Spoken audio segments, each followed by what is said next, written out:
بسم الله والحمد لله والصلاة والسلام على رسول الله صلى الله عليه وعلى آله وصحبه ومن والاه أما بعد ارشاد باري تعالى أعوذ بالله من الشيطان الرجيم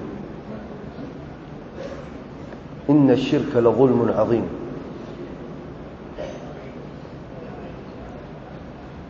اور نبی رحمت صلی اللہ علیہ وآلہ وسلم نے فرمایا اتقوا الظلم فإن الظلم ظلمات یوم القیامہ۔ آج کے خطبے کا موضوع ہے ظلم کے اندھیرے۔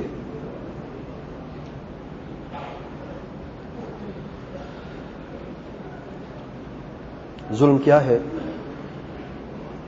ظلم کی کتنی قسمیں ہیں؟ ظلم کی سزا کیا ہے؟ اور ظلم سے بچنے کا کیا طریقہ ہے؟ ظالم کا کیا علاج ہے؟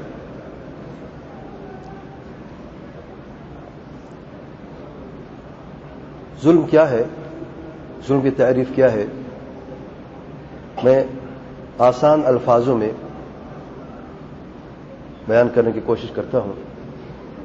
یاد رکھیں کہ اللہ تعالیٰ نے انسان کو پیدا کیا ہے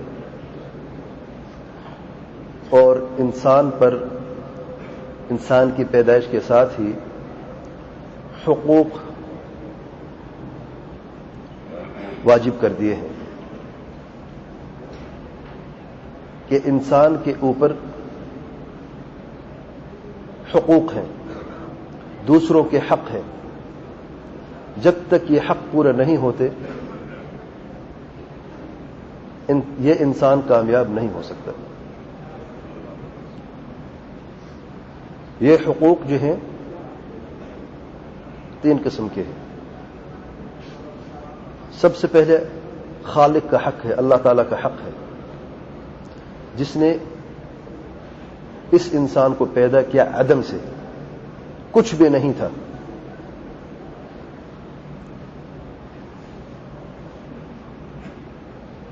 اس مادے سے پیدا کیا۔ اگر جسم کو لگ جائے تو انسان کو کراہت محسوس ہوتی ہے، اگر جسم سے نکلے تو غسل واجب ہو جاتا ہے۔ کمزوریوں میں پیدا کیا اس انسان کو۔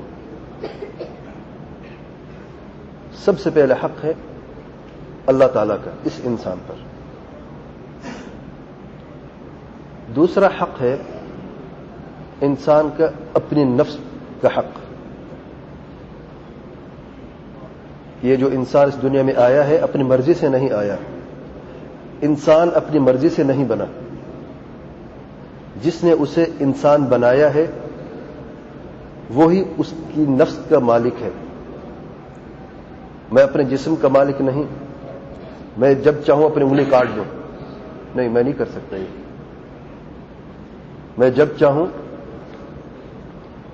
تیسرے مہینے سے کود پڑوں، میں جب چاہوں خودکشی کر لوں، نہیں۔ میرا جسم میری ملکیت نہیں ہے، میرے جسم کا مالک اس کا خالق ہے جس نے اسے پیدا کیا ہے۔ تو دوسرا حق اللہ تعالیٰ کے حق کے بعد نفس کا حق۔ تیسرا حق ہے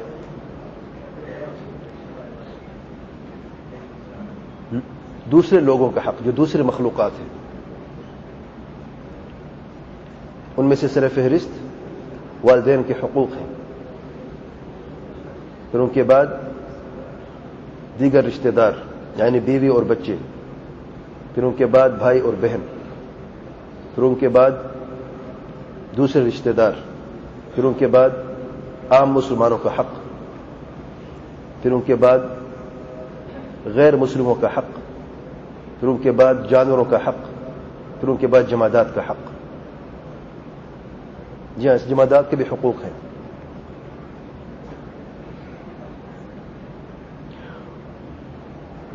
اللہ تعالیٰ نے انسان کو ان حقوق سے جوڑ دیا ہے۔ جس نے بھی کسی حق کی تلفی کی ہے اس نے ظلم کیا ہے۔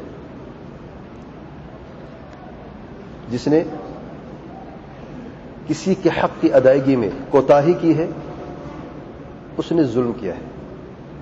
تو ظلم کا مطلب کیا ہوا؟ ظلم کا مطلب ہے حق تلفی کرنا، کسی کو اپنے حق سے محروم کرنا.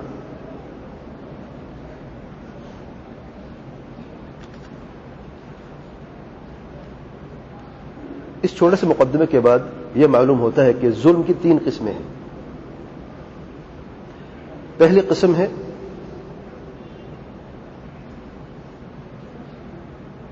وہ ظلم جو اللہ تعالیٰ کبھی معاف نہیں کرتا.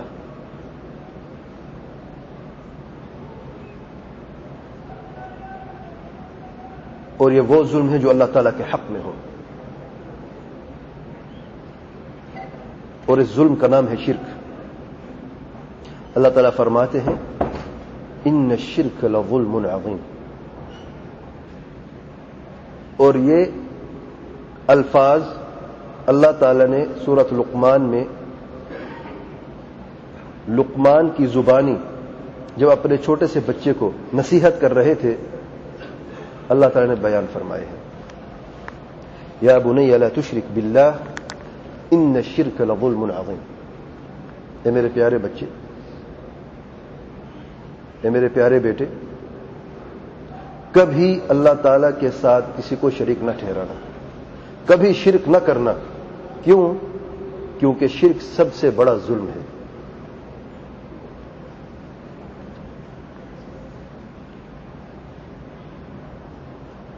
اللہ تعالیٰ کے حق جو ہیں، جیسے کہ قرآن مجید کی آیات اور صحیح احادیث میں بیان ہوا ہے، 3 قسم کے ہیں. پہلا حق ہے ربوبیت کا حق. رب کہتے ہیں خالق، مالک، تدبیر کرنے والا، زندگی موت کا مالک، مشکل کشا، حاجت روا. یہ صفات خالق کی صفات ہیں. جس نے ہمیں پیدا کیا ہے وہی ہمیں رزق دیتا ہے، وہی ہماری تدبیر کرتا ہے، وہی ہماری زندگی اور موت کا مالک ہے، وہی مشکل میں کام آتا ہے، تنگی میں کام آتا ہے. اس کے سوا اور کوئی بھی نہیں ہے. یہ نہیں ہو سکتا کہ پیدا تو اللہ تعالیٰ نے کیا ہے لیکن رزق دینے والا کوئی اور شخص ہے یا کوئی اور ذات ہے. رازق تو اللہ ہے، خالق بھی اللہ ہے، لیکن تدبیر کوئی اور ذات کرتی ہے. خالق رازق تدبیر کرنے والا تو اللہ ہے لیکن مشکل کشا کوئی اور ہے. نہیں، یہ کبھی نہیں ہو سکتا. یہ ربوبیت کی صفات ہیں. رب اسی کو کہتے ہیں جس کے اندر یہ صفات پائی جائے. اور اس حق کا اقرار ابو جہل نے بھی کیا تھا. ابو جہل ابو لہب سے جب سوال کیا جاتا زمین آسمان کو کس نے پیدا کیا ہے، ان کا جواب کیا ہوتا؟ وہ کبھی نہ کہتے کہ ہبل نے یا لات یا عزا نے پیدا کیا ہے. وہ یہی کہتے سب مل کر ایک ہی آواز میں اللہ تعالیٰ نے پیدا کیا ہے. تمہیں کس نے پیدا کیا ہے؟ اللہ تعالیٰ نے پیدا کیا ہے. تمہیں رزق دینے والا کون ہے؟ تمہیں زندہ مردہ کون کرتا ہے؟ سب مل کے ایک ہی جواب دیتے ہیں اللہ تعالیٰ.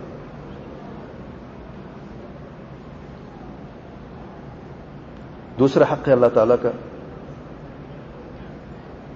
عبادت کا حق، الوہیت کا حق،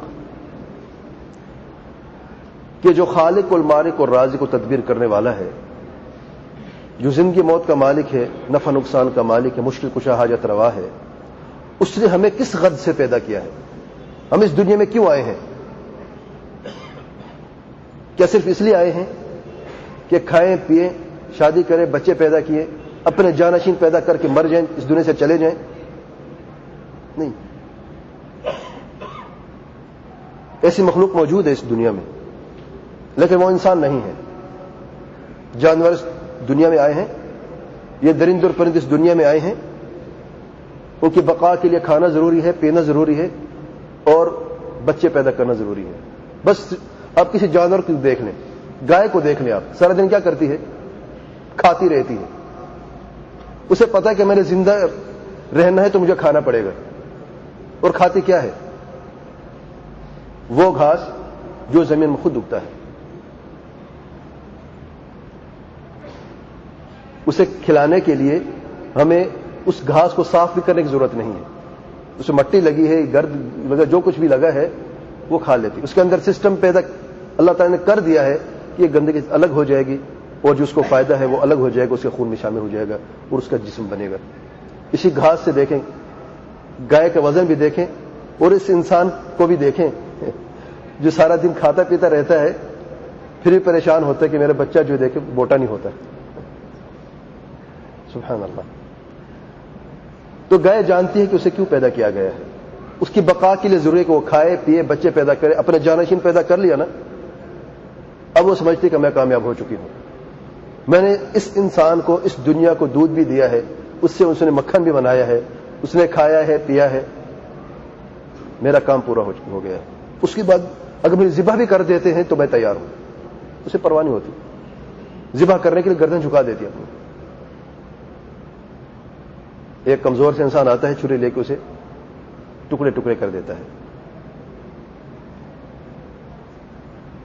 تو جانور ایسی مخلوق ہے جسے اللہ تعالیٰ نے پیدا کیا ہے کھانے کے لیے, پینے کے لیے, بچے پیدا کرنے کے لیے. تو پھر انسان کو کیوں پیدا کیا ہے؟ سائنس کہتی ہے انسان بھی جانور ہے. اسلام کہتے ہیں انسان جانور نہیں ہے. اگرچہ بعض صفات انسان کے سسٹم جو جسم میں ہے جانور سے ملتے جلتے ہیں, لیکن انسان کبھی جانور نہیں ہے. انسان اشرف المخلوقات ہے, بندر کی اولاد نہیں ہے کبھی بھی. جب اشرف المخلوقات ہے تو پھر اس عظیم درجے پر فائز ہونے والے انسان کو اللہ تعالیٰ نے پیدا کیوں کیا ہے؟ اللہ تعالیٰ فرماتے ہیں وما خلقت الجن والانس الا ليعبدون. میں نے جن اور انس کو نہیں پیدا کیا الا اس لیے کہ لیعبدون, یعنی لیعبدونی, یعنی اس لیے کہ صرف اور صرف میری عبادت کرے. اسے کہتے ہیں توحید العبادہ. یہ اللہ تعالیٰ کا حق ہے. نماز عبادت ہے, زکوٰۃ عبادت ہے, روزہ عبادت ہے, حج اور عمرہ عبادت ہے, والدین کی فرما برداری عبادت ہے, صلہ رحمی عبادت ہے, حلال کھانا عبادت ہے. یہ ساری کی ساری عبادات ہیں. دعا عبادت ہے, پکار عبادت ہے, مدد مانگنا عبادت ہے, ڈر عبادت ہے, امید عبادت ہے, توکل عبادت ہے, یہ بھی عبادات ہے. قربانی عبادت ہے, نذر نیاز عبادت ہے, یہ بھی عبادات ہے. آپ جب گائے کو ذبح کرتے ہیں اللہ تعالیٰ کا نام لے کے, یہ بھی عبادت ہے. اگر عبادت نہ ہوتی تو آپ کبھی بھی کسی زندہ مخلوق کو ذبح نہ کر سکتے. تو جس ذات نے آپ کو اجازت دی ہے کہ اس زندہ مخلوق کو ذبح کریں, آپ اسی کے نام پر اسے ذبح کرتے ہیں, صرف اللہ تعالیٰ کے لیے یہ عبادت ہے. اور یہ ساری کے سارے عبادات کا صرف ایک ہی حقدار ہے اور وہ ہے اللہ تعالیٰ. جب ہم کلمہ پڑھتے ہیں لا الہ الا اللہ, ہم سب کلمے کی ابتدا میں ہم انکار کرتے ہیں, پھر اس انکار کے بعد اقرار کرتے ہیں. جب تک یہ دونوں نہ ہو تو آپ مسلمان نہیں ہو سکتے. سب سے پہلے انکار کرنا ہے ہر الہ کا. الہ کسے کہتے ہیں؟ معبود کو. الہ خالق کو نہیں کہتے, الہ مالک کو نہیں کہتے. اگر الہ خالق اور مالک کو کہتے تو ابو جہل کبھی کافر نہ ہوتا. یاد رکھیں, کیونکہ اگر الہ خالق کو کہتے تو لا الہ الا اللہ کا مطلب کیا ہوا؟ لا خالق الا اللہ. ابو جہل مانتا تھا یا نہیں مانتا تھا کہ خالق صرف اللہ تعالیٰ, کوئی اور ذات نہیں ہے؟ الہ کا مطلب ہے معبود. قرآن مجید میں اس کی دلائل موجود ہیں اور عربی گرامر کے ماہرین بھی اس پر اتفاق کرتے ہیں. سیبویہ جس نے عربی گرامر کی بنیادیں ڈالی ہیں وہ بھی کہتا ہے کہ الہ کا مطلب معبود ہے. تو جب ہم کلمہ پڑھتے کہتے ہیں لا الہ الا اللہ, لا الہ یعنی لا معبود ہے, کہ اللہ تعالیٰ میں گواہی دے رہا ہوں کہ کوئی بھی معبود نہیں, کوئی بھی عبادت کے لائق نہیں. میری نماز, میرا روزہ, میرے حج, میری زکوٰۃ, جتنی بھی عبادات ہیں وہ کسی کے لیے نہیں. جس کی عبادت کی گئی ہے اس زمین کے اوپر, میں سب کی نفی کرتا ہوں, میں سب کا انکار کرتا ہوں. جب انکار ہو گیا, نفی ہو گئی, پھر ہے الا اللہ, سوائے ایک ذات کے، اور وہ ہے اللہ تعالیٰ۔ میری نماز بھی اسی کے لیے ہے، میری زکوٰۃ بھی اسی کے لیے ہے، میرا روزہ بھی اسی کے لیے ہے، میرا حج عمرہ بھی اسی کے لیے ہے، میری دعا بھی اسی کے لیے ہے، میری پکار بھی اسی کے لیے ہے، میری قربانی بھی اسی کے لیے ہے، میری نظر و نیاز بھی اسی کے لیے ہے، میرا خوف، میرا ڈر، خوف، امید، توکل سب اسی کے لیے، اسی پر ہے، اس کے سوا کوئی بھی نہیں۔ یہ حق ہے اللہ تعالیٰ، حق العبادت۔ اور اس حق کو ابو جہل نے نہیں سمجھا، ابو لہب نے نہیں سمجھا۔ انہوں نے کہا نہیں، یہ نہیں ہو سکتا۔ ہم یہ تو مانتے ہیں کہ اللہ تعالیٰ خالق اور رازق اور تدبیر کرنے والا ہے، لیکن یہ کبھی نہیں مان سکتے کہ ہم عبادت بھی صرف اللہ تعالیٰ کے لیے کریں۔ ہم پکاریں گے، اللہ تعالیٰ کو بھی پکاریں گے، لیکن ان بتوں کو بھی پکاریں گے۔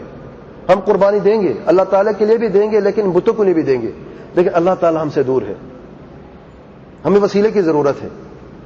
تو یہ وسیلہ جو ہمارے یہ بت ہے، ہم قربانی جب بتوں کے لیے کرتے ہیں تو بتوں کے لیے نہیں کرتے، حقیقت ہم اللہ تعالیٰ کے لیے کرتے ہیں۔ ہم یہ جانتے کہ یہ بت عبادت کے لائق نہیں ہے، ما نعبدہم، ہم ان کی عبادت نہیں کرتے، الا یقربون الی اللہ زلفی، الا یہ کہ ہمیں اللہ تعالیٰ کے قریب اور نزدیک کر دیں۔ یہ کس نے کہا ہے؟ یہ ابو جہل کے الفاظ ہیں، یہ ابو لہب کے الفاظ ہیں۔ اللہ تعالیٰ نے ان کی زبان قرآن مجید میں سورہ صاد میں ذکر کیا ہے۔ یہ عبادت کے لائق نہیں، ہم جانتے ہیں، یہ لات، یہ عزا، یہ ہبل، یہ عبادت کے لائق نہیں ہے۔ ہم ان کے لیے جو عبادات کرتے ہیں وہ ان کے لیے نہیں ہے، وہ اللہ تعالیٰ کے لیے ہے، لیکن یہ تو ہمیں اللہ تعالیٰ کے قریب کر دیں گے، نزدیک کر دیں گے۔ ایک ہی راستہ ہے، دوسرا راستہ ہے نہیں ہمارا۔ کیسے عقیدے سے مسلمان ہوا ابو جہل؟ اللہ تعالیٰ نے کیا فرمایا ہے ابو لہب کے متعلق؟ تبت یدا ابی لہب وتب۔ آج بھی ماشاءاللہ بچے، سب بچوں نے یاد کیا ہے اس سورت کو۔ ہلاک ہو چکا ابو لہب، جہنم میں ہلاک ہو چکا ہے۔ کیوں ہلاک ہوا؟ ایک شخص اللہ تعالیٰ کی ربوبیت کا اقرار کرتا ہے، اللہ تعالیٰ خالق ہے، مالک ہے، تدبیر کرنے والا ہے، مشکل کچھ اللہ تعالیٰ کے سوا کوئی بھی نہیں ہے، حاجت اللہ تعالیٰ کے سوا کوئی بھی نہیں ہے، اس کا اقرار کرتے ہوئے بھی وہ ہلاک ہو چکا ہے۔ جی ہاں، وجہ کیا ہے؟ کیونکہ اللہ تعالیٰ کا دوسرا حق اس نے نہیں ادا کیا، حق العبادہ، اللہ تعالیٰ کا حق ادا نہیں کیا۔ اس نے جب بھی پکارا ہے ہبل کو پکارا ہے، جب بھی مدد مانگی ہے لات سے مدد مانگی ہے، اسے کبھی یہ توفیق نہ ہوئی کہ وہ یہ کہتا کہ اللہ تعالیٰ میری مدد فرما۔ سبحان اللہ۔ جب بھی قربانی کی ہے لات کے لیے کی ہے، اس بت کے لیے کی ہے۔ اچھا، دوسری بات، یہ بت ہیں کیا؟ کیا آپ یہ سمجھتے ہیں کہ عربی دانشور لوگ ہوتے ہیں؟ معروف ہے عرب جو ہیں بڑے سمجھدار لوگ ہیں، حکمت والے لوگ ہیں۔ آخر وجہ کیا تھی کہ پتھر کو ہاتھوں سے تراشتے ہیں پھر اسی کی عبادت کرتے ہیں؟ یہ کوئی عقل مندی کی بات ہے؟ یہ کوئی حکمت کی بات ہے؟ وجہ کیا تھی؟ وجہ یہ ہے سیدنا عبداللہ بن عباس رضی اللہ عنہما نے اس معمے کو دور کر دیا، اس مسئلے کا حل بیان کیا۔ سیدنا عبداللہ بن عباس رضی اللہ عنہما فرماتے ہیں، لات ایک نیک اور صالح بزرگ تھا جو حاجیوں کو ستو بنا بنا کر پلایا کرتا تھا۔ لات ایک نیک اور صالح بزرگ تھا جو حاجیوں کو حج کے موقع پر ستو بناتا تھا اور ستو پلاتا تھا، پیسے نہیں لیتا تھا، فی سبیل اللہ۔ جاہلیت کے زمانے میں، ابھی اسلام نہیں آیا، ابھی پیارے پیغمبر صلی اللہ علیہ وسلم کی بعثت نہیں ہوئی، اس زمانے میں تو لوگوں کو اچھا لگا، جب وہ مر گیا تو اس کی قبر پہ پتھر بنا دیا، پھر جب پکارتے تھے اللہ تعالیٰ کو تو اس نیک اور بزرگ کو واسطہ بنا کر پکارتے تھے۔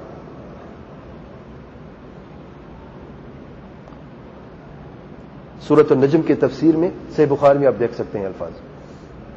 سیدنا عبداللہ بن عباس فرماتے ہیں، لات ایک نیک اور صالح بزرگ تھا، حاجوں کو ستو پلایا کرتا تھا، مر گیا، اس کے بعد پھر آہستہ آہستہ وسیلہ بناتے بناتے اسی کی عبادت کی گئی، پھر بت تراشے گئے۔ اور اس سے ملتی جلتی دوسرے الفاظ سورۃ نوح کی تفسیر میں سیدنا عبداللہ بن عباس فرماتے ہیں کہ جو 5 بڑے بت تھے نوح علیہ السلام کے زمانے میں، ود، سواع، یغوث، یعوق، نصر، یہ بھی اللہ تعالیٰ کے ولی تھے، بزرگ تھے، نیک اور صالح لوگ تھے۔ جب مر گئے تب شیطان وسوسہ کے لوگوں پر ان کی قبروں کی طرف جاؤ، پکارو اللہ تعالیٰ کو، لیکن ان کو یاد کر کے پکارو. پھر آہستہ آہستہ جب زمانہ دور ہوتا گیا علم سے اور علم جاتا رہا، پھر ان کے پتھر بنائے گئے، پھر ان پتھروں کو عبادت گاہ میں لے جایا گیا، پھر وہاں پر ان پتھروں کی عبادت کی گئی، اور شرک اس طریقے سے پھیلا. اس سے پہلے شرک نہ تھا. آدم علیہ السلام سے زمانے سے لے کر نوح علیہ السلام کے زمانے تک کوئی شرک نہ تھا. بدکاریاں تھی، فساد تھا، قتل تھا، زنا تھا، باقی بدکاریاں تھیں، لیکن شرک کبھی نہ تھا. سب سے پہلے شرک قوم نوح نے شروع کیا، اور نوح علیہ السلام نے اس شرک کو مٹانے کے لیے 950 سال دعوت دی، لیکن پھر بھی شرک نہ مٹ سکا. پھر کیا سزا ہوئی کہ اللہ تعالی نے سب کو تباہ کر دیا، سوائے ان 80-88 لوگوں کے جو نوح علیہ السلام کے ساتھ اس کشتی میں سوار تھے. باقی سارے کے سارے ہلاک ہو گئے. ہلاک ہونے کی وجہ کیا تھی؟ ان الشرک لظلم عظیم. شرک سب سے بڑا ظلم ہے. اس شرک کی وجہ سے اللہ تعالی نے سب کو ہلاک کر دیا. جو درند اور پرند رہتے تھے، جو جانور زمین پر رہتے، ان کو بھی اللہ تعالی نے ہلاک کر دیا. ایسا طوفان آیا کہ کسی چیز کو نہ چھوڑا. تیسرا حق اللہ تعالیٰ کا، اللہ تعالیٰ کے بہترین نام اور صفات ہیں، صفات الکمال ہیں، اسماء حسنہ ہیں. تو اللہ تعالیٰ کو ان ناموں سے پکارنا ہے. وہ نام جو قرآن مجید میں جن کا ذکر ہوا ہے اور صحیح حدیث میں جن کا ذکر پیارے پیغمبر صلی اللہ علیہ وسلم نے کیا ہے. کسی ذات کو اللہ تعالیٰ کا نام نہیں دے سکتے. مشرکین نے کیا کیا؟ عزا، جو لفظ عزا ہے وہ عزیز کا مؤنث ہے. عزیز اللہ تعالیٰ کا نام ہے، انہوں نے عزا بنا لیا. منات منان کا مؤنث ہے، منان اللہ تعالیٰ کا نام ہے، انہوں نے منات بنا دیا. تو جس نے بھی نام دیکھیں، اللہ تعالیٰ کے نام میں بھی شریک کرنا جائز نہیں. اور یہ اللہ تعالیٰ کے تینوں حق ہیں، اسی کا نام توحید ہے. توحید کی 3 قسمیں ہیں: توحید الربوبیہ، توحید الالوہیہ یا عبادت، توحید اسماء و صفات. جس نے ان تینوں میں حق تلفی کی ہے، اور خاص طور پہ توحید العبادت میں، کیونکہ اختلاف اس میں زیادہ ہوا ہے. جس نے عبادت کے حق میں حق تلفی کی ہے اس نے شرک کیا ہے، اور شرک سب سے بڑا ظلم ہے. اور لقمان اللہ تعالیٰ کے ولی ہیں، اپنے بچے کی تربیت کرتے ہوئے جو سب سے پہلے نصیحت کرتے ہیں، یا بنی لا تشرک باللہ ان الشرک لظلم عظیم.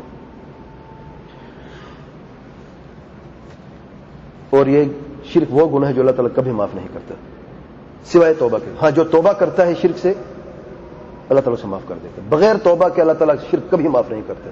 اللہ تعالیٰ فرماتے ہیں ان اللہ لا یغفر ان یشرک بہ ویغفر ما دون ذلک لمن یشاء. بے شک اللہ تعالیٰ کبھی معاف نہیں کرے گا ہر اس شخص کو جو شرک کرتا ہے، اور شرک کے سوا اللہ تعالیٰ چاہے تو معاف کر دے.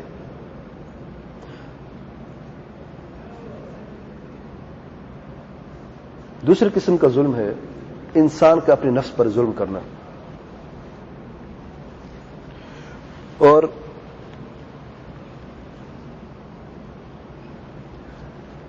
نفس پر ظلم کرنا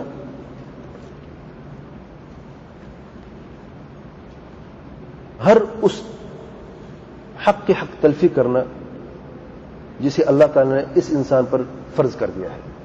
اور یہ حق پھر 2 قسم کے ہیں.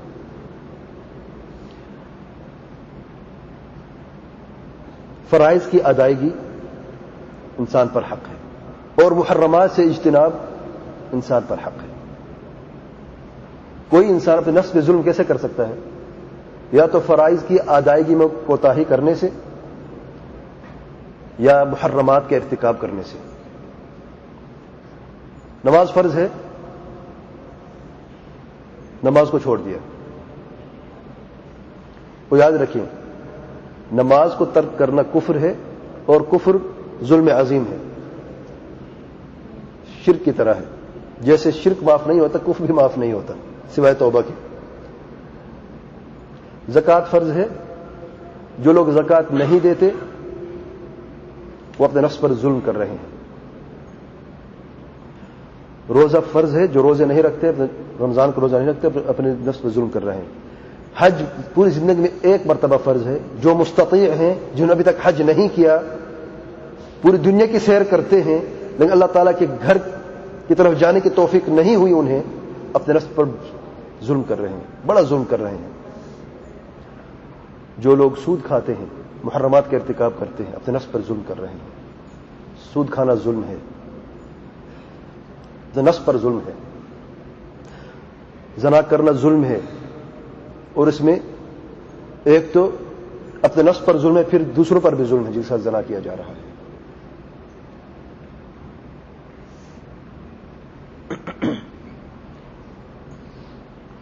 اور یہ وہ ظلم ہے جسے اللہ تعالی چاہے تو معاف کر دے۔ پہلا ظلم وہ تھا جو اللہ تعالیٰ کبھی معاف نہیں کرتا، شرک اور کفر۔ دوسرا ظلم یہ ہے اپنے نفس پر ظلم کرنا، اللہ تعالیٰ چاہے تو معاف کر دے، لیکن انسان خطرے میں ضرور ہے۔ اللہ تعالیٰ نے معاف کرنا نہ چاہا اور عدل و انصاف سے اگر اس کے ساتھ معاملہ کیا تب تو بچ سکتا ہے کیا؟ جس نے اپنے نفس پر ظلم کیا ہے، زندگی ساری گناہ کرتا رہا ہے،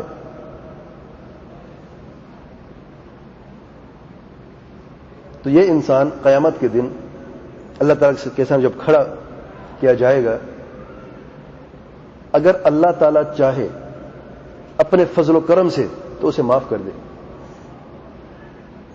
کیونکہ اس نے ایسا گناہ نہیں کیا جو معافی کے قابل نہیں ہے، مغفرت کے قابل نہیں ہے، وہ تو شرک اور کفر تھا۔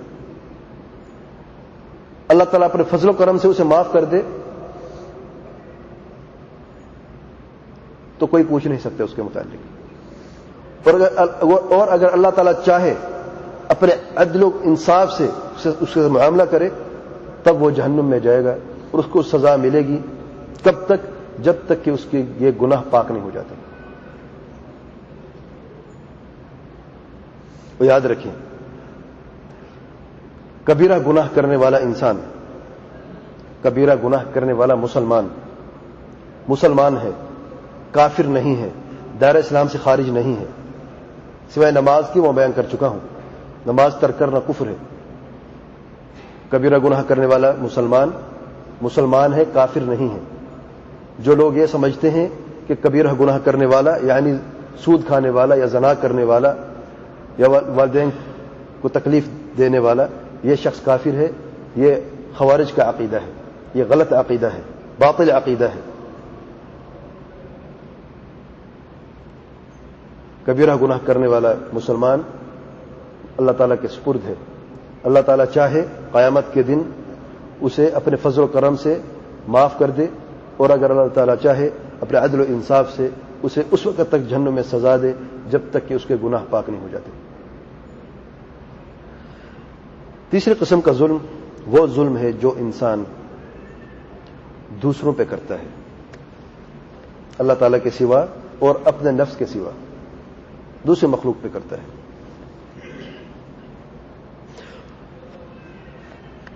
اور یہ وہ گناہ ہے جس میں حقوق العباد شامل ہیں، جو اللہ تعالیٰ کبھی چھوڑتا نہیں ہے۔ چھوڑنے کا اور معاف کرنے میں کیا فرق ہے؟ شرک اللہ تعالیٰ کے معاف نہیں کرتا، کبیرہ گناہ کا ارتکاب اللہ تعالیٰ چاہے تو معاف کر دے، چاہے تو سزا دے۔ حقوق العباد میں حق تلفی کرنا اللہ تعالیٰ چھوڑتا نہیں ہے جب تک کہ جس کا حق ہے وہ معاف نہ کرے، یہ مطلب ہے نہ چھوڑنے کا۔ مسلمانوں کے عام حقوق ہیں، پڑوسوں کے حقوق ہیں۔ جس نے مسلمان بھائیوں پر ظلم کیا ہے، ان کی حق تلفی کی ہے، تو اس نے ظلم کیا ہے۔ نبی رحمت صلی اللہ علیہ وسلم فرماتے ہیں صحیح مسلم کی روایت میں، اتدرون من المفلس؟ صحابہ کرام سے پیارے پیغمبر صلی اللہ علیہ وسلم سوال کرتے ہیں، کیا تم لوگ جانتے ہو کہ مفلس کون ہے؟ آپ جانتے ہیں مفلس کیا ہے؟ افلاس کسے کہتے ہیں؟ مفلسی کیا ہے؟ فقیر ترین انسان جس کے پاس کچھ بھی نہیں ہے۔ مفلس کی یہ تعریف اور یہ معنی یہ ہر دور میں رہا ہے، یہ اس بہترین زمانے میں بھی مفلسی کا یہی معنی تھا. تو صحابہ کرام نے عرض کی اے اللہ تعالیٰ کے پیارے پیغمبر صلی اللہ علیہ وسلم, مفلس تو وہ ہے ہمارے درمیان من لا مال له ولا درہم, جس کا نہ کوئی مال ہے نہ کوئی پیسہ ہے. اچھا, مال اور پیسے میں کوئی فرق ہے؟ پیسہ تو وہ ہے جسے آپ خریدتے ہیں, مال وہ ہے جسے آپ بیچتے تو نہیں یا خرید تو نہیں سکتے اس سے, لیکن اسے آپ بیچ سکتے ہیں. آپ کا مکان ہے, آپ کا مال ہے, آپ کی گاڑی ہے, آپ کا مال ہے, لیکن وہ پیسہ نہیں ہے. تو الفاظ دیکھیں, نہ مال ہے نہ درہم ہے, نہ تو اس کے کوئی گھر ہے نہ زمین ہے, نہ کوئی ایسا ذریعہ ہے جس کو بیچ کر وہ مال حاصل کر سکے, اور نہ ہی اس کے پاس پیسہ ہے جسے ہم کہتے ہیں کنگال, کچھ بھی نہیں اس کے پاس. ہاں, دنیاوی اعتبار سے تو یہ مفلس ہے, لیکن کیا حقیقت ہے یہ مفلس ہے؟ پیارے پیغمبر صلی اللہ علیہ وسلم فرماتے ہیں مفلس یہ نہیں ہے. مفلس تو وہ شخص ہے جو قیامت کے دن آئے گا, ذرا غور کرنا, جو قیامت کے دن آئے گا اور اس کے ساتھ بہت ساری نیکیاں ہوں گی. ایک روایت میں نیکوں کے پہاڑ ہوں گے. پہاڑ جانتے ہیں؟ مدینہ جاتے ہوئے کبھی اپنے پہاڑ دیکھا, بہت پہاڑ دیکھا ہے. نیکوں کے پہاڑ ہوں گے, لیکن اس کے ساتھ ساتھ ان نیکیوں کے ساتھ ساتھ جب اللہ تعالی کے سامنے آئے گا تو وہ اس حالت میں آئے گا کہ اس نے کسی کو مارا ہے, کسی کو پیٹا ہے, کسی کو گالی دی ہے, کسی کا قتل کیا ہے. یہ سارے کے سارے گناہ ساتھ لے کے آیا ہے, ظلم لے کے آیا ہے اللہ تعالیٰ کے سامنے, حقوق العباد میں حق تلفی کر کے آیا ہے. اور اس دن انصاف ہوگا, وہ انصاف کا دن ہے. وَمَنْ يَعْمَلْ مِثْقَالَ ذَرَّةٍ خَيْرًا يَرَهُ وَمَنْ يَعْمَلْ مِثْقَالَ ذَرَّةٍ شَرًّا يَرَهُ. مثقال ذرہ جانتے ہیں آپ؟ ذرہ عربی زبان میں چینٹوں کو بھی کہتے ہیں. چیونٹی سب سے چھوٹی مخلوق جس کا کوئی وزن نہیں ہے. پتہ نہیں ایک دن میں آپ اپنے پاؤں تلے کتنی رون دیتے ہیں. جس نے اس کے برابر بھی, اس کے وزن کے برابر بھی کوئی شخص نیکی لے کے آیا ہے تو اسے اس کا خیر ضرور ملے گا. اور جو شخص اس دن اس چیونٹی کے وزن کے برابر کوئی بدکاری, کوئی شر لے کے آیا ہے تو اسے اس کا بدلہ ضرور ملے گا. تو اس دن انصاف ہوگا اللہ. اور اس دن کوئی ریال, کوئی درہم نہیں ہوگا, یاد رکھیں, مال نہیں ہوگا. یہ ریال جو آج جیب میں ہم اٹھائے پھرتے یہ نہیں ہوں گے. جیب ہوگی اس دن, کچھ نہیں ہوگا. اللہ تعالیٰ جیسے ہمیں پیدا کیا ہے براہن اللہ تعالیٰ کے سامنے کھڑے ہوں گے, کچھ نہیں ہوگا. تو پھر حساب کیسے ہوگا؟ حساب ترازو میں تولا جاتا ہے نا, کیا تولیں گے؟ اللہ تعالیٰ جن لوگوں پر ظلم ہوا ہے ان کو حق دینے کے لیے, ان کو راضی کرنے کے لیے اللہ تعالیٰ کہے گا, حکم دے گا فرشتوں کو, اس کی نیکیاں لو. اب وہ پہاڑ دیکھ رہا ہے اس کے سامنے, آہستہ آہستہ وہ کم ہوتے جا رہے ہیں. اور اللہ تعالیٰ ان مظلوموں کو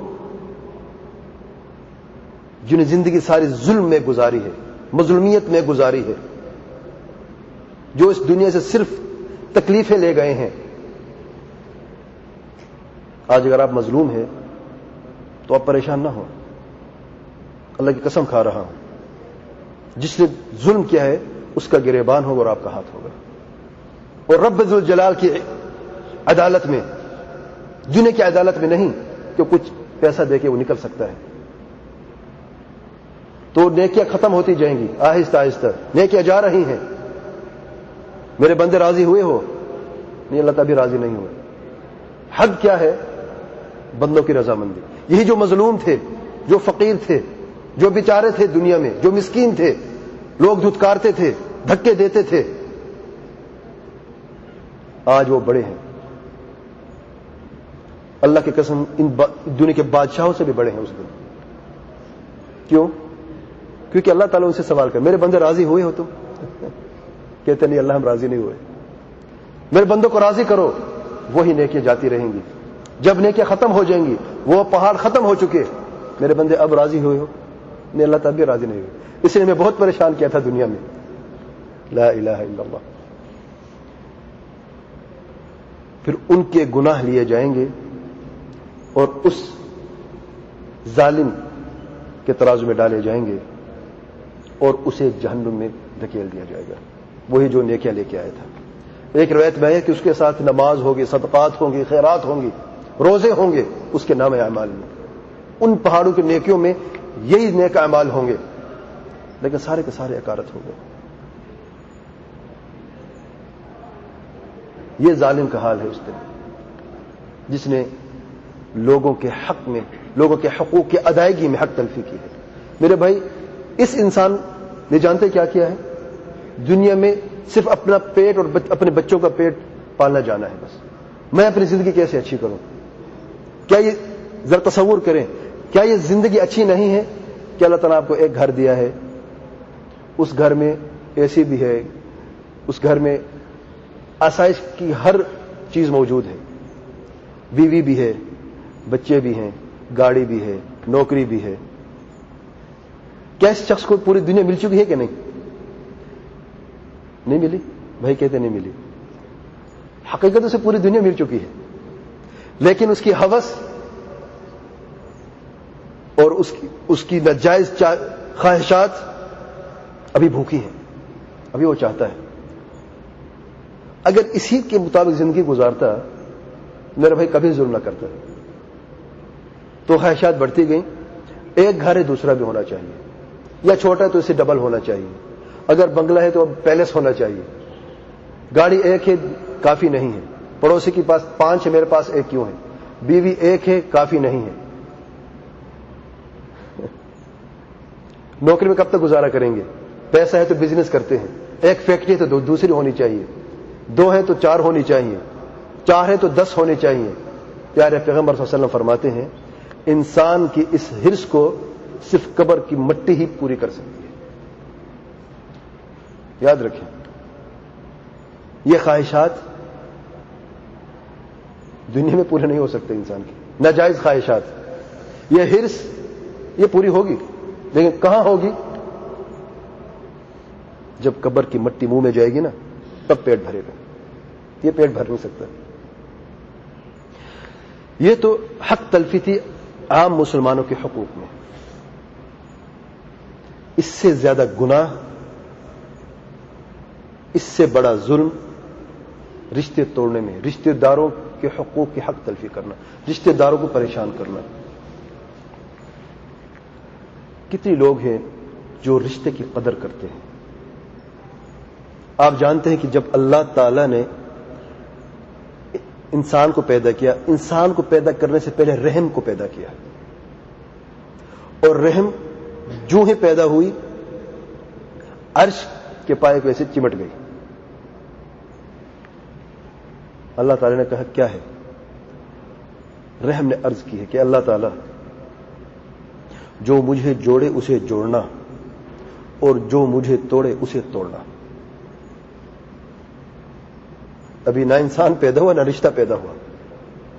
انسان پیدا ہوگا تو رشتہ داری بھی ہوگی. تو رحم نے اللہ تعالی سے ایک ہی عرض کی ہے، اللہ تعالیٰ جو مجھے جوڑنے اسے جوڑنا. اور آپ جانتے جسے اللہ تعالیٰ جوڑے وہ کبھی ٹوٹ سکتا ہے، وہ کبھی ناکام ہو سکتا ہے، اور جسے اللہ تعالیٰ توڑے وہ کبھی کامیاب ہو سکتا ہے. ہر کسی. اور کہاں پر یہ عرض کی ہے رحم نے؟ زمین پر نہیں کی، عرش پر. عرش کے پائے کو پکڑ کے اس طریقے سے. سبحان اللہ. اور سب سے بڑا رشتہ ہوتا ہے انسان کا، یہ بڑے رشتوں میں جو بڑا رشتہ ہے بیوی کے حقوق ہیں، بچوں کے حقوق ہیں. ہم بچے پیدا کرنا تو جانتے ہیں، شادی کرنا تو اچھے طریقے سے جانتے ہیں. جا کے دیکھیں مسلمانوں کی شادیوں کے آج 200 میٹر کے فاصلے سے لائٹیں شروع ہوتی ہیں گھر تک. 10 کھانے پکتے ہیں مختلف. ساری رات ہنگامہ ہوتا ہے، شور ہوتا ہے، گانے بجانے ہوتے ہیں، شور ہوتے پورے محلے میں. پورے شہر میں پتہ ہوتا ہے کہ فلاں کی شادی ہو رہی ہے. شادی کرنا اچھا جانتے ہیں, بچے پیدا کرنا بھی اچھا جانتے ہیں, لیکن کبھی ہم نے یہ جانا یا جانے کی کوشش کی کہ بیوی کے بھی حقوق ہیں, بچوں کے بھی حقوق ہیں, اور ہم ہی سے سوال کیا جائے گا. کبھی اس عورت نے جانا شادی سے پہلے کہ شادی تو میری ہو رہی ہے, گھر بھی مجھے مل جائے گا, خاوند بھی مل جائے گا, بچے بھی آ جائیں گے, خاوند کے حقوق کیا ہیں, بچوں کے حقوق کیا ہیں.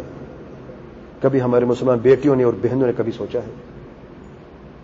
کبھی ہم نے تعلیم دی ہے بیٹی کو, کبھی ماں نے تعلیم دی ہے بیٹی کو کہ بیٹی تیری شادی ہوگی, اللہ تعالیٰ کا یہ حق ہے, خاوند کا یہ حق ہے, بچوں کا یہ حق ہے, والدین کا یہ حق ہے. جب رشتے آتے تو کیا دیکھا جاتا ہے؟ بیٹی بڑا خوبصورت نوجوان ہے, ڈاکٹر ہے, انجینئر ہے, فلاں اس کی نوکری ہے, اس کا گھر دیکھے بڑا بنگلہ ہے اس کے پاس, گاڑی ہے اس کے پاس, ہدایات کیا ہیں, بس اسے خوش رکھنا. وہ خاوند کو تو خوش رکھے گی, لیکن خاوند کو خوش کیسے رکھے گی, حقوق کیا ہے وہ نہیں جانتی. کیوں؟ کیونکہ وہ ماں خود نہیں جانتی. ماں کو کس نے کبھی سمجھایا تھا کہ خاوند کے بھی حقوق ہے, بچوں کے بھی حقوق ہے؟ آج ہمارے بچے پل جاتے, ہم پالتے نہیں, تربیت ہو جاتی, ہم تربیت نہیں کرتے, کیونکہ ہم جانتے نہیں تربیت کیسے کی جاتی ہے بچوں کی. آج ہمارا معاشرہ بگڑا ہوا کیوں ہے؟ یہی کل بچے تھے, یہی آج جوان ہوئے ہیں. کل ان کی تربیت نہیں کی گئی, آج ان نے معاشرے کو بگاڑا ہے. ہر وہ ماں باپ ذمہ دار ہیں آج کے معاشرے کی بگاڑنے میں, وہ بھی شامل ہیں. آج ہم چیختے اور چلاتے ہیں کہ فساد ہی فساد ہے, کہیں پر ہمیں کوئی خیر نظر نہیں آتا. آج ہم کہہ رہے ہیں یہ معاشرہ ہم سے بنا ہے, ہم نے اس معاشرے کو بنایا ہے. جب ہم بگڑے تو معاشرہ بھی بگڑا ہے. میرے بھائیو, ابھی بھی وقت ہے. اگر اپنے آپ کو نہیں سدھار سکتے کسی وجہ سے تو ان بچوں کا خیال رکھیں, ان پر ترس کریں. کل یہ بھی ہماری طرف معاشرہ بگاڑنے والے ہوں گے. اگر ہمارے والدین نے ہماری اچھی تربیت نہیں کی تو کیا ہم بھی اپنے بچوں کی اچھی تربیت نہ کریں؟ اور اچھی تربیت صرف ڈاکٹر انجینئر نہیں بنانا. امت میں ڈاکٹر انجینئر بھرے ہوئے الحمدللہ, ہر فیلڈ میں آگے ہیں, لیکن پھر بھی کیوں امت کو تکلیف کا سامنا کرنا پڑ رہا ہے؟ ڈاکٹر تو ہیں, انجینئر تو ہیں, لیکن اچھے کتنی ہیں, اللہ تعالیٰ سے ڈرنے والے کتنی ہیں؟ جب تک یہ مسلمان اللہ تعالیٰ سے ڈرنے والا نہیں بنے گا ان مصیبتوں سے نکل نہیں سکتا. اور سب سے بڑا حق جو بیوی اور بچوں سے بھی زیادہ ہے وہ والدین کا حق ہے. جو لوگ والدین کے حقوق کو نہیں جانتے, جو لوگ والدین کو تکلیف دیتے ہیں, وہ کبھی کامیاب نہیں ہو سکتے. دنیا میں جتنی بڑی ڈگریاں لے لیں وہ کبھی کامیاب نہیں ہو سکتے. وہ حدیث تو اس انسان کے متعلق تھی جس نے عام مسلمانوں کے حق میں حق تلفی کی ہے, حقوق ادا نہیں کیے, ان پر ظلم کیا ہے. اگر وہ فیکٹری کا مالک ہے تو اس نے ان کو تنخواہ ٹائم پہ نہیں دی, وقت پہ نہیں دی, 2 مہینے 4 مہینے. اس دن پریشان ہوا, وہ مظلوم پریشان ہوا, لیکن قیامت کے دن وہ خوش ہوگا. وہ نوکری بھی گئی, کب تک یہ نوکری رہتی ہے, کب تک یہ سانس چلتی ہے؟ مرنے سے سب کچھ ختم ہو جاتا ہے کہ نہیں, چھٹکارا مل جاتا ہے کہ نہیں؟ لیکن ہمیشہ کی زندگی کے لیے وہ خوش ہوا کہ نہ ہوا؟ خوش ہوا. آج جو ظلم کرتے ہیں, آج وہ شخص جس نے اس مسلمان بھائی پر ظلم کیا اگر کافر بھی ہے, نبی رحمت صلی اللہ علیہ وسلم فرماتے ہیں مظلوم کی دعا اللہ تعالی رد کبھی نہیں کرتا, چاہے مظلوم کافر کیوں نہ ہو. میرے کافروں پر بھی ظلم جائز نہیں ہے. آج ایک شخص اپنے آپ کو بلاسٹ کر دیتا ہے, خودکش حملہ کرتا ہے, اپنے نفس کے میں بھی حق تلفی ہے, کیونکہ یہ نفس آپ کی ملکیت نہیں ہے. اور جس کو قتل کیا گیا ہے اس کا کیا قصور تھا؟ اور ایک نہیں 10 لوگ مرتے ہیں. ڈبل ظلم ہے, اپنے نفس پر بھی ظلم ہے, مسلمانوں پر بھی ظلم ہے. یہ انہی میں کھڑا ہوگا قیامت کے دن جو نیکیوں کے پہاڑ لے کے آئے گا، لیکن آہستہ آہستہ وہ پہاڑ ختم ہو جائیں گے اور انہی مقتولوں، انہی مظلوموں کے گناہ اس پہ سر پہ ڈال دیے جائیں گے، وہ جہنم میں چلا جائے گا۔ یہ وہ انسان ہے جو عام مسلمانوں کے حقوق میں حق تلفی کرتا ہے۔ جو وہ بچوں کے حقوق میں حق تلفی کرے اس کا کیا حال ہوگا، اور جو والدین کے حقوق میں حق تلفی کرے اس کا کیا حال ہوگا۔ کیا یہ بوجھ اٹھانے کے لیے ہم تیار ہیں؟ کیا یہ بوجھ ہم اٹھا سکتے ہیں؟ ترس کھاؤ اپنے نفس کے اوپر۔ زندگی صرف یہ نہیں جو ہم دیکھ رہے ہیں، یہ خوشیاں وقتی طور پہ جو خوشیاں ہیں، یہ زندگی ساری نہیں ہے۔ آج چھاؤں ہے تو کل دھوپ ہے، آج خوشی ہے تو کل غمی ہے، یہ دنیا کی حقیقت ہے۔ اس ہمیشہ کی خوشی کو کیوں چھوڑنا چاہتے ہیں اس وقتی طور کی زندگی کے لیے؟ وہ ہمیشہ کی زندگی ہے، وہ ہمیشہ کی یا تو ناکامی ہے یا تو ہمیشہ کی کامیابی ہے۔ اس وقتی طور کی کامیابی کے لیے جو مکمل حاصل کسی انسان کو نہیں ہوتی اور نہ کبھی کسی کو ہوئی ہے، یاد رکھیں۔ صرف ڈاکٹر بننے کا سوچا پھر ڈاکٹر بن جانے، کامیابی نہیں ہے، یہ کامیابی کا ایک حصہ ہے۔ کتنی آپ کی خواہشات ہیں اور کتنی آپ نے پوری کی ہیں؟ کوئی ایسا انسان ہے جس کی ہر خواہش پوری ہوئی اس دنیا میں؟ نہیں، کوئی بھی نہیں، دنیا کے بادشاہ بھی نہیں۔ بادشاہ چاہتا ہے اس کی خواہش ہے کہ کوئی ایسا عمل کرے، لیکن اس کے ارد گرد جو لوگ ہوتے ہیں ان سے مجبور ہو جاتا، نہیں کر سکتا۔ اور میں نے مثال دی تھی، ایک قریبی دور کے ایک بادشاہ گزرا ہے کسی مسلمان ملک کا، ابھی چند سال پہلے وہ مرا ہے۔ وہ کہتا ہے میرا خیال ہے کہ اس دنیا میں کسی کو خوشی نصیب نہیں ہو سکتی۔ میرے بھائی دنیا کا بادشاہ کہہ رہا ہے جس کے اشارے سے لوگوں کی گردنیں اڑ جاتی تھی۔ اس نے کتاب لکھی ہے my duty as a king, بادشاہ ہوتے ہوئے میرے کیا کیا اعمال اور واجبات ہیں۔ وہ کہتا ہے میرا خیال ہے کہ اس دنیا میں خوشی کسی کو نصیب نہیں ہو سکتی۔ پھر اپنا حال بتاتا ہے وہ کہ بادشاہ سلامت اپنی مثال دیتا ہے، کہتا ہے بسا اوقات یہ ہوتا کہ میری خواہش تھی کہ میں گھر میں جاؤں، میری بیوی خود اپنے ہاتھوں سے فلاں چیز جو مجھے پسند ہے وہ کھانا پکائے اور ہم دونوں بیٹھ کے کھانا کھائیں، وہ مجھے کھلائے میں اسے کھلاؤں۔ یہ میاں بیوی کا تعلق ہے، اس کی خواہش ہے۔ کہتا آفس میں بیٹھا ہوں، اچانک فون آ گیا کہ فلاں ملک سے وفد آ رہا ہے، آپ انتظار کریں، میٹنگ ہے۔ کہتا بیٹھا ہوں انتظار کرتے کرتے، وفد آیا، میٹنگ ہوئی، میٹنگ ختم ہوئی رات کی تقریباً 12 بجے 1 بجے۔ جلدی سے گھر گیا، دروازہ کھولا، نوکر چاکر انتظار کر رہے ہیں سارے۔ وہ بڑا سا کمرہ، ڈائننگ ٹیبل جس پہ لگی ہے، وہی اندھیرا، جا کے میں بیٹھا وہاں پہ، بیوی بچے سب سو گئے ہیں۔ کک آتا ہے، وہ کھانا لے کے آتا ہے جو میری بیوی نے پکائے تھے میرے لیے، وہی سامنے رکھتا ہے۔ اسی کھانے کو میں نے کھایا، لیکن مجھے یہ تکلیف بھی ہو رہی تھی، یہ دکھ بھی تھا کہ کاش اس وقت میری بیوی میرے ساتھ بیٹھی ہوتی، میری یہ خواہش پوری نہ ہوئی۔ دیکھو وہ مر گیا ہے، یہ خواہش لے کے مرا ہے۔ کہتا بعض اوقات مجھے شدید بھوک ہوتی، بادشاہ سلامت فرما رہے ہیں، شدید بھوک کی صورت ہوتی، اب کھانے کے لیے جانا اور کھانا منگوانا ایٹیکیٹس کے خلاف ہے، مشکل ہے۔ تو میں کیا کرتا، دراز میں بسکٹ چھپے ہوتے، بسکٹ لے کے آتا، چھپا کے دراز میں رکھتا، تو دراز کھول کے چھپ کے بسکٹ کھا لیتا، اوپر پانی پی لیتا، اپنی بھوک کی آگ کو بجھا دیتا۔ یہ بادشاہ سلامت دنیا سے گئے ہیں، اگر یہ چھوٹی سی خواہشات ہیں لیکن ساتھ لے کے گئے ہیں اور اس کے ساتھ دفن ہو گئے ہیں۔ بھئی آپ کا اور میرا کیا حال ہے اس دنیا میں؟ ہم کس خوشی کی تلاش میں ہیں؟ ہم کس خوشی کے پیچھے بھاگ رہے ہیں؟ ہم بھی اس دنیا کو چھوڑ کے جائیں گے، ہماری کتنی خواہشات ہیں جو پوری نہیں ہوئی، سبحان اللہ۔ تو اس دنیا میں کوئی بھی ایسا انسان نہیں ہے جو اپنی ساری کی ساری خواہشات پوری کر کے جائے، کوئی نہ کوئی چیز رہ جائے گی، یہ دنیا کی حقیقت ہے۔ قیامت، جنت ایسی جگہ ہے جہاں پر جو آپ خواہش کریں گے اسی وقت، دیر نہیں ہوگی، اسی وقت آپ کے سامنے کھڑی ہوگی۔ آپ سے تمنا کر کے دیکھیں تو اس جنت کے لیے کچھ کریں، اس ہمیشہ کی زندگی کے لیے کچھ کریں۔ ظلم کب تک کرتے رہیں گے؟ آج پوری امت ذلت کا شکار ہے، تھوڑا سا سر اٹھاتے ہیں پھر کوئی بڑی مصیبت آتی ہے، پھر اس سے مشکل سے جان چھوڑتی، پھر دوسری مصیبت، پھر تیسری مصیبت، پھر 10ویں مصیبت، سینکڑوں مصیبتیں ہیں۔ جانتے ہیں کیوں؟ صرف ہم اپنے نفس پر ظلم نہیں کر رہے. مسلمان صرف بے نمازی نہیں ہے, صرف سود خور نہیں ہے, صرف والدین کے حق میں حق تلفی نہیں کرتا. آج مسلمان سب سے بڑے حق میں حق تلفی کر رہا ہے, شرک کر رہا ہے, الا من رحم اللہ سبحانہ و تعالی.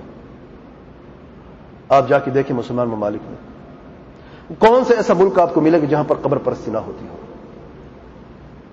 ان شرک لظلم العظیم, اس عظیم ظلم کا ارتکاب کیا ہے. اور اللہ کی قسم کھا رہا ہوں, یہ امت کبھی کامیاب نہیں ہو سکتی, کبھی ذلت سے نکل نہیں سکتی جب تک کہ اس شرک کا خاتمہ نہ ہو, جب تک شرک سے توبہ نہیں کرتے. وقتی طور پر کسی ملک پر قبضہ کر لینا, یا وقتی طور پر تھوڑی سی دیر کے لیے خوش ہو جانا اور ان ذلتوں کا چلے جانا, یہ کوئی کامیابی نہیں. حقیقی کامیابی یہ ہے کہ آپ اور میں اور آپ کامیاب ہو جائیں, ہماری زندگی میں ظلم مٹ جائے, اللہ تعالیٰ کے حق میں ہم اللہ تعالیٰ کے حقوق کی ادائیگی مکمل طریقے سے کریں. کیسے ہوگا؟ شرک چھوڑ دیں میرے بھائی. ابھی آپ کو مشکل کیا ہے؟ یا رسول میری مدد فرما, اے علی مشکل کشا کہنے سے اگر آپ یہ کہہ دیں اے اللہ تعالیٰ میری مدد فرما, اے اللہ تعالیٰ تو ہی مشکل کشا حاجت روا ہے, میری حاجت پوری کر دے, اس میں کوئی مصیبت ہے؟ اس میں کوئی مشکل ہے؟ اگر یہ عقیدہ رکھتے ہیں آپ تو آپ کامیاب ہیں, امت بھی کامیاب ہے, امت بھی ذلت سے نکل سکتی ہے. اگر نہیں کرتے تو پھر ذلیل رہنا خوش پسند کرتے ہیں تو رہیں. مشکل کیا ہے؟ کہ مشکل کام ہے میرے بھائی. کسی ملک پر ایٹم بم نہیں گرانا, اپنے عقیدے کو تبدیل کرنا ہے, اپنے آپ کو تبدیل کرنا ہے, اپنی برائی کو ختم کرنا ہے. اس ظلم کا خاتمہ آپ خود کریں, میں خود کروں, آپ خود کریں, پھر تو ہم کامیاب ہو سکتے ہیں. ورنہ پھر رہیں. آج ہم ذلیل ہیں, کل ہماری اولاد کی باری ہے, پرسوں ان کی اولاد کی باری ہے. کب تک ہم ایسے ذلیل رہیں گے؟ بغیر اپنے آپ پر ترس نہیں تو ان بچوں پر ترس کریں, ان کے بچوں پر ترس کریں.